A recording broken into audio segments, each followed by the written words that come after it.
Our student leaders truly are an inspiration, and for many of us, that's the reason we're here in the room. You know, this year, our students really are hungry for change. Starving! That's right.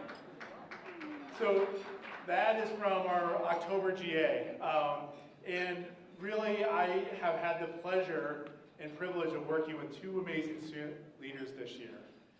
They bring a passion and a drive that is so inspirational, it makes it a pleasure to work with them on a daily basis. The hunger that they face isn't just metaphorical, but it's also physical. And earlier this year, they were featured in the Chronicle for Higher Education. And the Chronicle talked about their experiences this way. They barely make enough money to pay for college. Sometimes they have to choose between buying a textbook or buying food, making rent, finding food, paying bills, raising a child, and dealing with abusive parents. These are some of the roadblocks many students face as they work toward earning their degree. Both Frankie and Oballa have really been champions when it comes to building awareness around food insecurity. They attended Sarah Goldnick-Rab's conference, the Real College Conference, earlier this year. And as part of that, have really been inspired to bring this movement to Minnesota.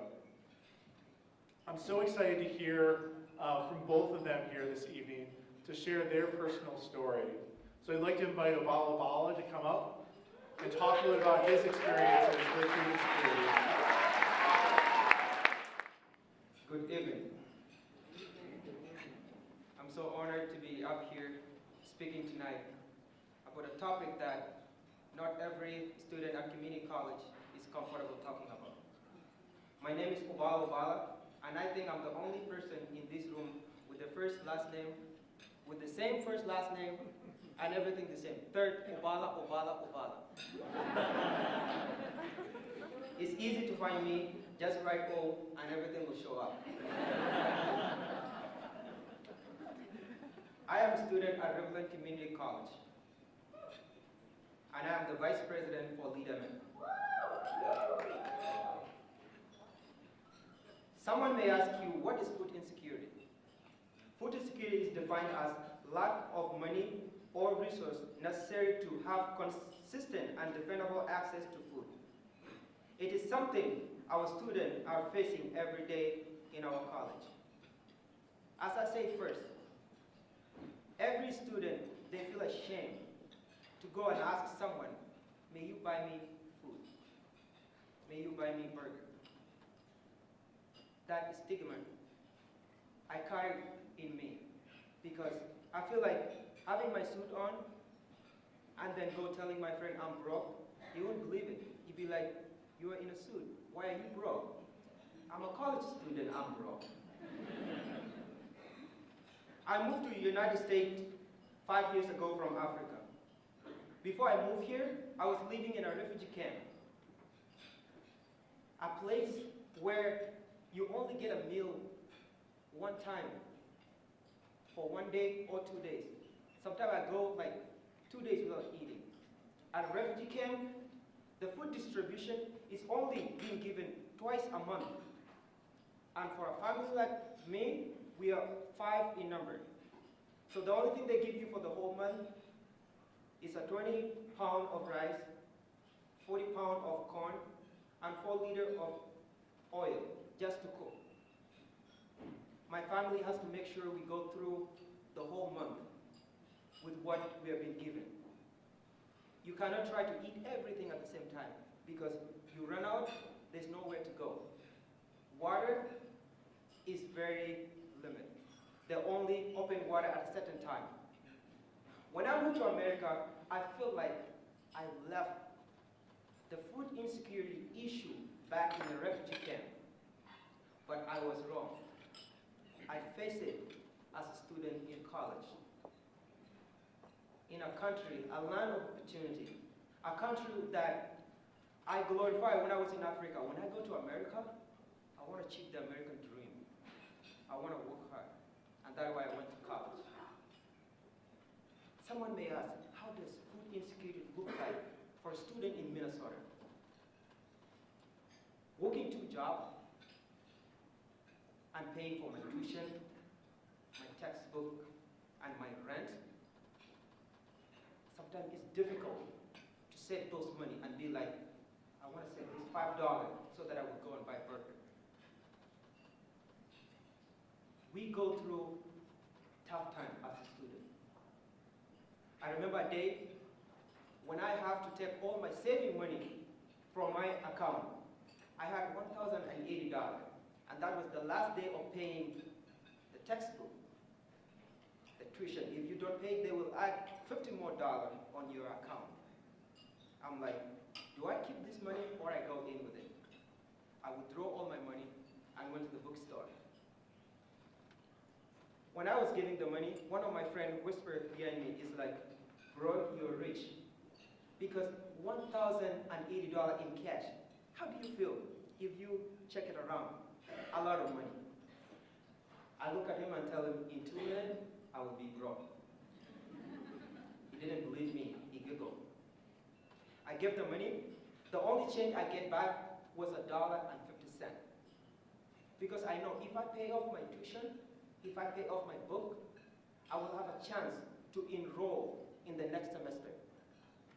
Because I'm that student who is starving for change. I want to get that education, the education that my mom and my dad did not have. That's why I did not care for that money. The $1.50, I went to cafeteria to buy French fry and chicken nugget. Surprise, chicken nugget and French fry was $2.50. I asked the lady, I'm like, how much is the chicken nugget and French fry? And I already saw the sign. I'm like, maybe I can talk her through. It didn't work out. She's like, it's $2.50. I look up and cry inside. I'm like, 2 minutes ago I was rich. And now I can afford something $2.50. As I walk out from the line, my friend grabbed me from behind and be like, hey, I have $1, can we combine? And buy those French fries so we can divide or share? I'm like, sure. I took his $1 and my $1.50, we buy the fry. And we walk away giggling. He asked me, it's painful, right? I'm like, sure. By then I was student senate president at Riverland Community College. The student asked me, what can you do as a student senate president to address food insecurity that we're facing here? As a student leader, we have been told, don't give student an answer that you don't approve about it. I don't want to lie to him that I will do something. I told him, that's a good question, but I will get back to you. At LeadMN, a lot of students will see me tell them that every day. When they ask me something I don't know, I will tell them, that's a good question, but I will get back to you because I know I have to go and find the answer. The student issue keep rising up. They keep coming to our student center. What can you guys do to address food insecurity? From there, as a student senate, we decided to bring awareness on our campus. Within 6 months, with the help of our advisor, Keith, we made it, and we created a food pantry on our campus. That food pantry right now has been serving more than 400 students every month. I go there.